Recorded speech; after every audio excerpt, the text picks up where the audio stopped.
The UN Advisory Group was set up last year to examine the risks of AI and how global cooperation can meet these challenges. I'm going to start by asking His Excellency to present a little bit about the work the UAE is doing in this domain. Thank you very much. And again, it's a pleasure to see all of you here today. And really how the room is packed is showing the importance of the technology and the excitement around it. 6 or 7 years ago now, when the UAE embarked on its AI journey, there were a lot of conversations about regulation. And for the 7 years, the conversation was always that regulation is going to be slow, international bodies cannot move fast, and that we're already too late. And if we move forward, we're going to do too little in the wrong period of time. The honest truth is, and I have no incentive to say this, but it's the actual truth, the UN has been a role model in mobilizing, in generating consensus, in ensuring that the regulation is fit for purpose, and in being pragmatic. There are a lot of people that are fear-mongers, there are a lot of people that are naysayers, and there are a lot of people that are blinded with just the opportunities and the optimism. But seeing that balance was refreshing. The UAE personally benefited from being part of the dialogue. We contributed a lot based on the knowledge that we have, but at the same time, we were able to extract a lot of insights on things we can apply in the UAE to ensure that people's lives are not impacted negatively by this technology. I must say this, the UAE, if you actually look at it, is the world in a country. We have 200 nationalities that call this place home. We cannot have just Emirati-focused regulations. We need to have global regulations here. And we're using the UN as our case study and benchmark, as well as our proving grounds for our thinking, our theories, and hopefully what we're going to put in practice. Thank you so much. Her Excellency Kamer, I think you were going to present a little bit more about how the process came together of putting together this body and the findings from the interim report. Is that right? Yes. So first of all, thank you very much for having this opportunity. I have the honor to be the co-chair, together with my colleague James Manica, Vice President of Alphabet, on this brilliant panel and brilliant board of advisors. So just that we're going to navigate, if possible, if the technical team supports me on that. So the important is that even though AI has a global reach and a global impact, however, regulation, or more than regulation, governance, which is more than regulation, its principles, its values, its capacity building, it's fragmented. It's fragmented at national level. There are some interesting efforts by the industry that are isolated. We have seen a lot of also initiatives like, for example, the Hiroshima process on governance and generative AI, the AI Safety Summit, the EU AI Act, OECD, UNESCO recommendations, but they are not aligned. We still identify there's a governance deficit, not only on the need to integrate those initiatives with a common vision, but also because the Global South is not even in this discussion. So we identify the need for understanding, analyzing, and you do an intense and scientific-based job on advancing recommendations on the future governance of AI. That was the mandate that Antonio Guterres, the Secretary General, gave to my colleague, the UN Secretary Envoy, Amandeep, and this is why, the reason why they decided to set up a high-level advisory body. So what we established is undertake analysis and advance recommendation for this future model of governance of AI, focus on what to govern and how to govern. And we are going to say that the form follows function. We want to understand and get consensus of what is to be regulated and what are the principles and functions, and probably need this feedback that we expect to gather also in this session on how to advance on the how.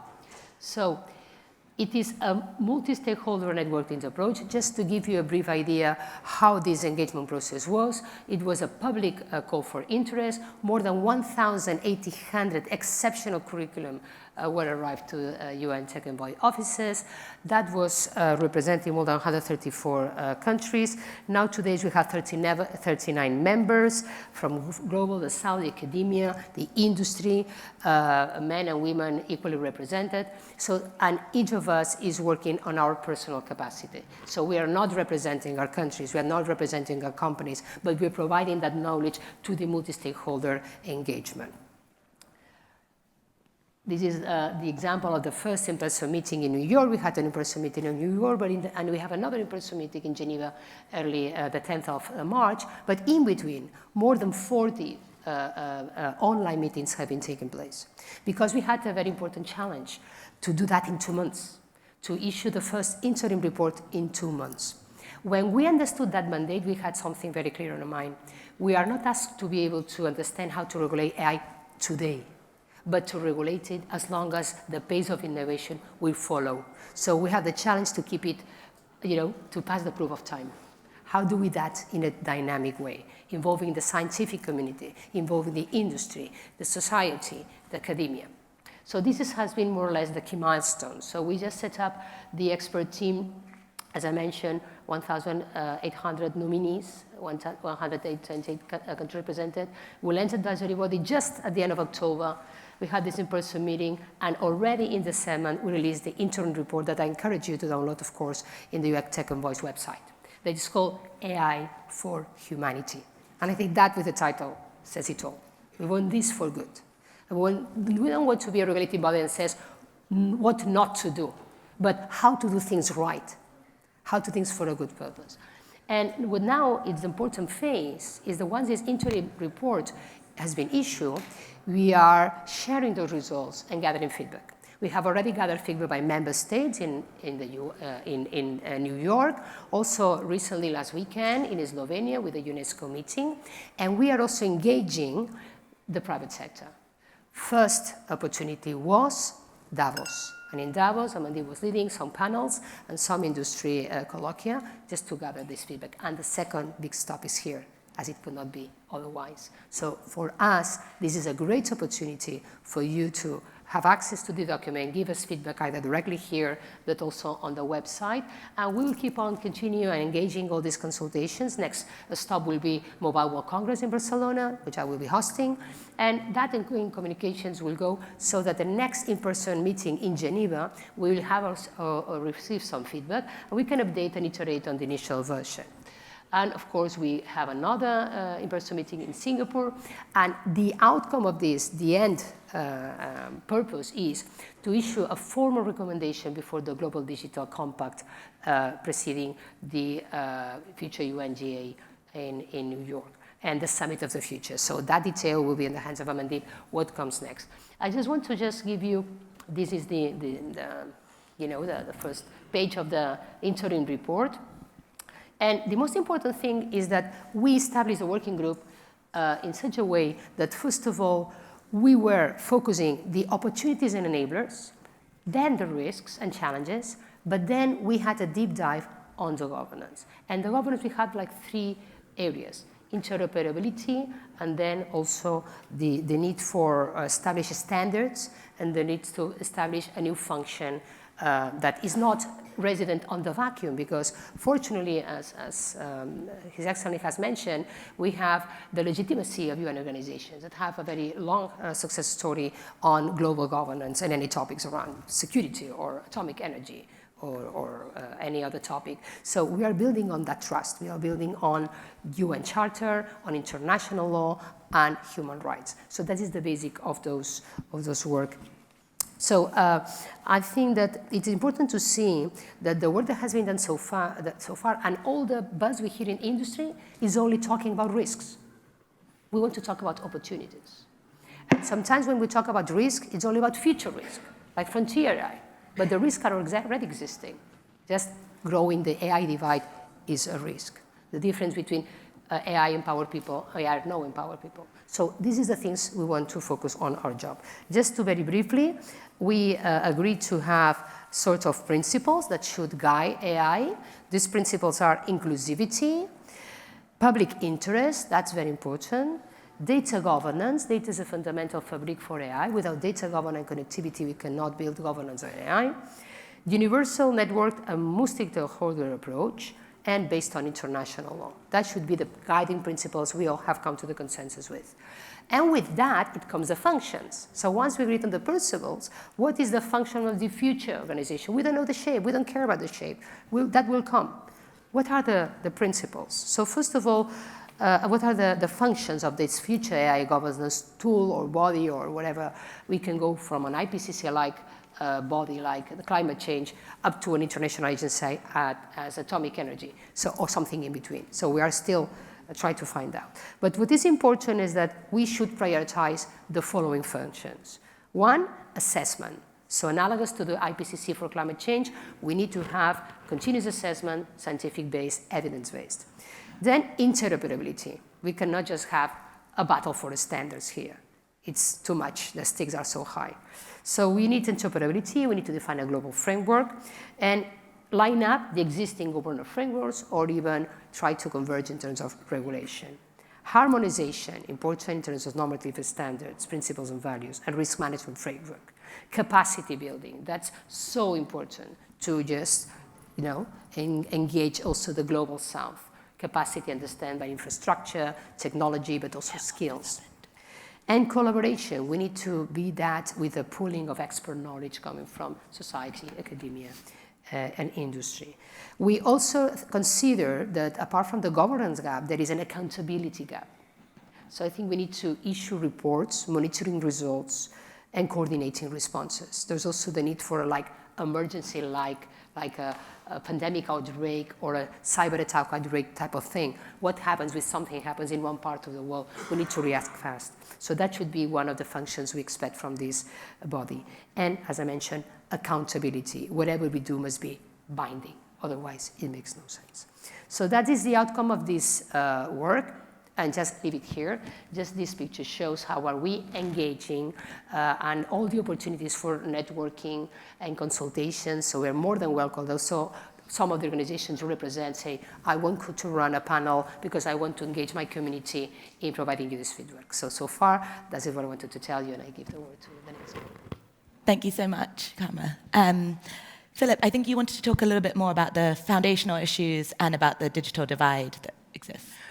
Thank you so much. And just to build, of course, on Kame and His Excellency Olama's points, I think the first thing, as you've seen, is very much around the gap that a lot of countries in the global south are not part of this global governance ecosystem. So beyond fragmentation, it's just the absence of countries in the global south. And I think it takes tremendous leadership. And again, I want to thank His Excellency Olama for the work he's doing. Sometimes it actually takes a member state to be very courageous to do that. Of course, the second point is the United Nations remains the only multilateral system that we have that creates opportunity for countries in the global south. Let me go very quickly, as Excellency Kame has mentioned. I really want to talk about one, of course, is the challenge, as we know. AI depends on compute, data, and talent. And this is concentrated very much either in the global north or very specific companies. So to turn that into an opportunity is how do you create a framework for sharing these capabilities? And I think UAE is leading in this, and we hopefully will continue to work with His Excellency Olama and the UAE to do that. The second piece, of course, is just not necessarily an AI divide, it's actually a digital divide. And so how do we first bridge the digital divide, then go into the higher echelons of AI? And it means doubling down on the investments around data, internet infrastructure, power. For example, in Africa, only 2/3 of the continent still has electricity.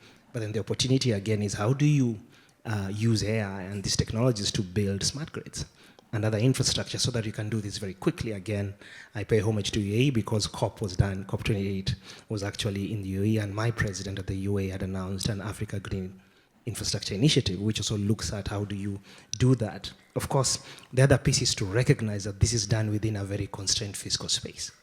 So how do we then leverage on these capabilities to reform the global financial architecture so that countries in the global south do not get into this new technology in debt? And so I think there's an opportunity for this, and that is why, again, the whole process within the UN reforms is very important.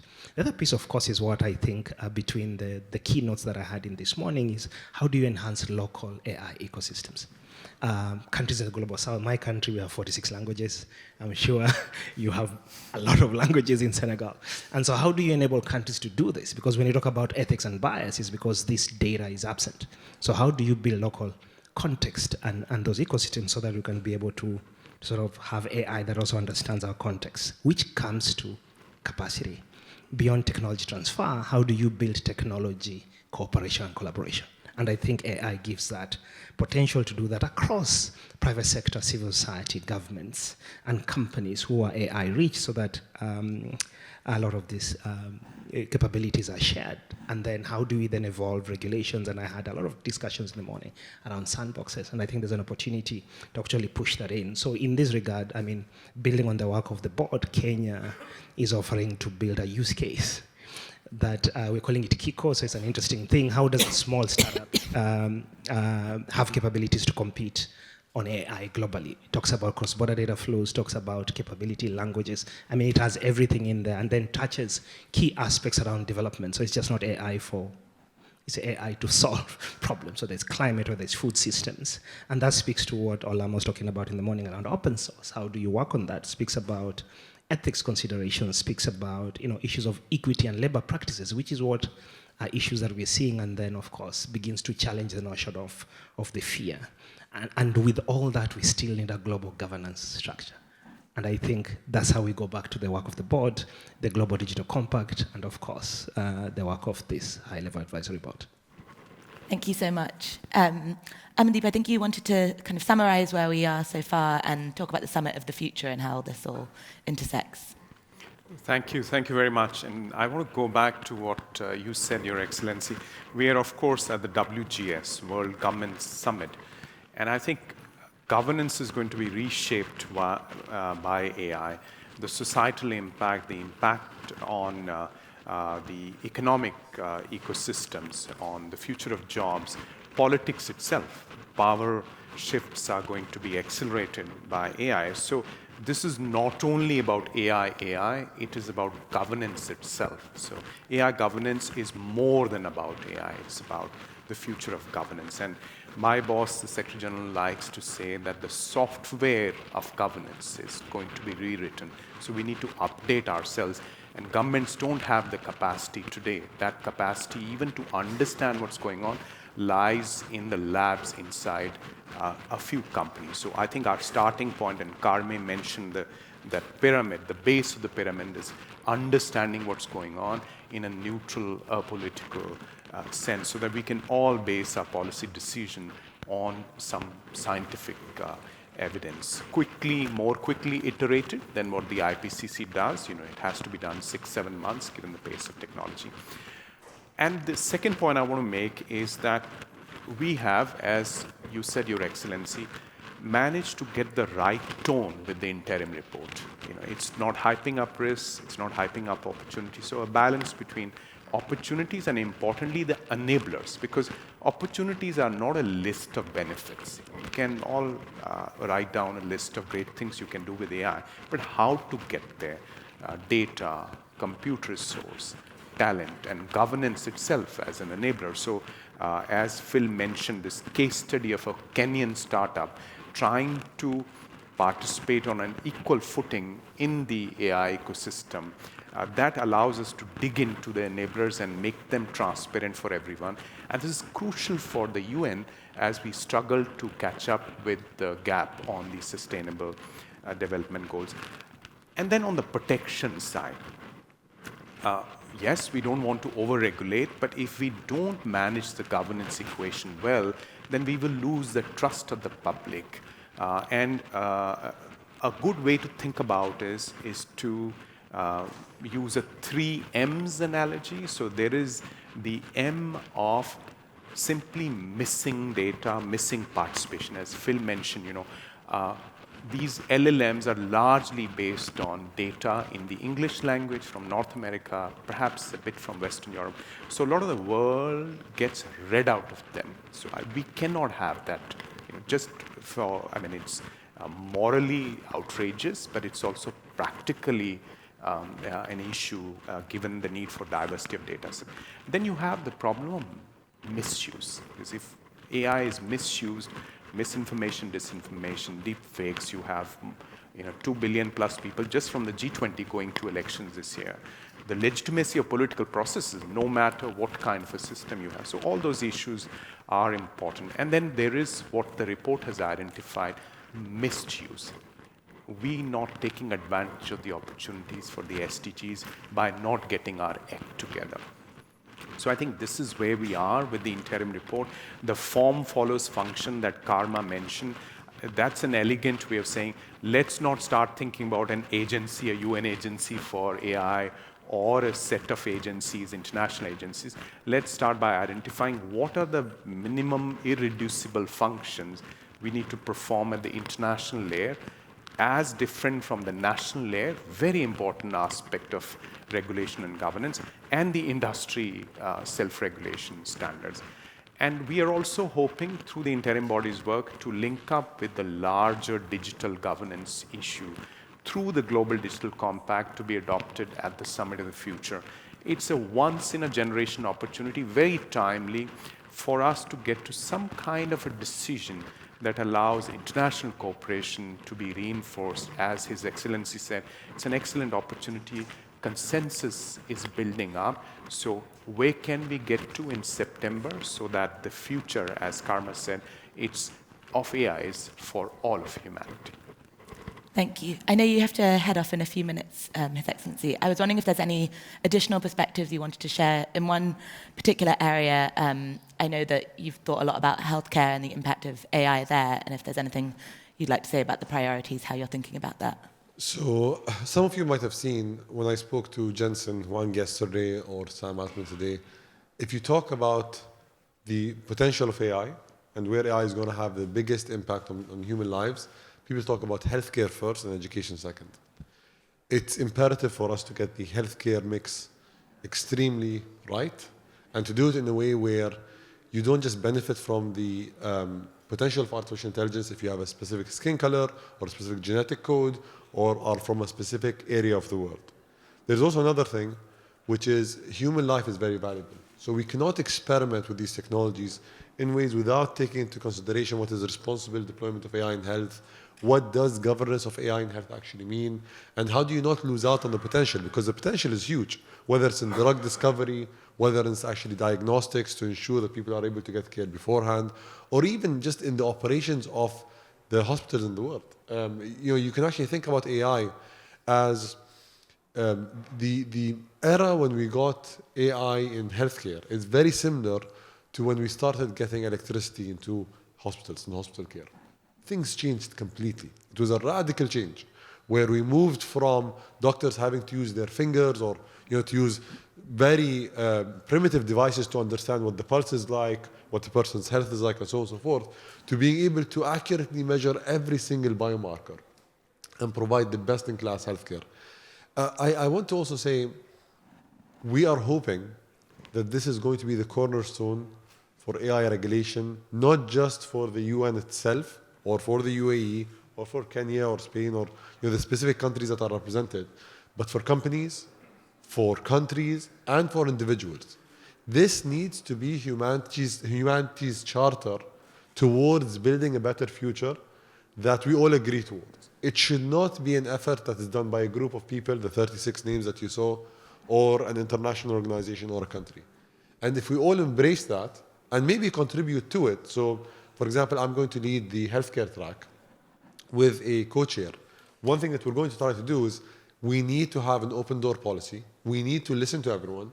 And this needs to be built by everyone for everyone. It should not be a consensus-driven approach by the few for the many.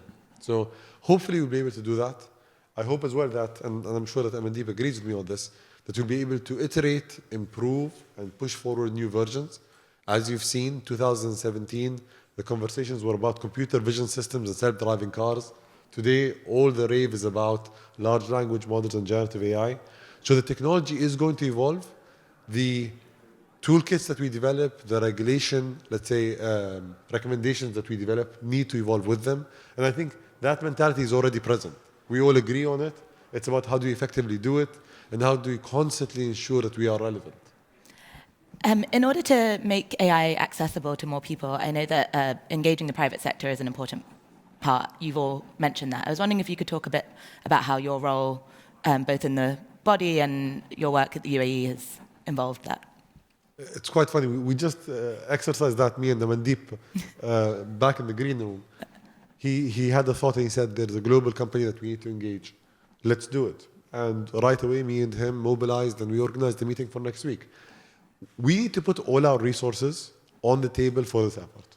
Any contacts I have, any resources we have in the UAE, any contacts or resources that any member of the panel have, as well as anyone in the room or outside the room. Because again, we are not developing this for the few. We are developing this for everyone. So if there is someone that can contribute, they should. It's a moral reason for them to do it. Because again, this is for all of us. And I don't think anyone here has the ignorance to say that we know everything. We actually know very little. We are discovering as we go along. And we are working with everyone to ensure that our rate of discovery is very fast to actually get this out on time. Thank you. Thank you. Please give them all a big round of applause.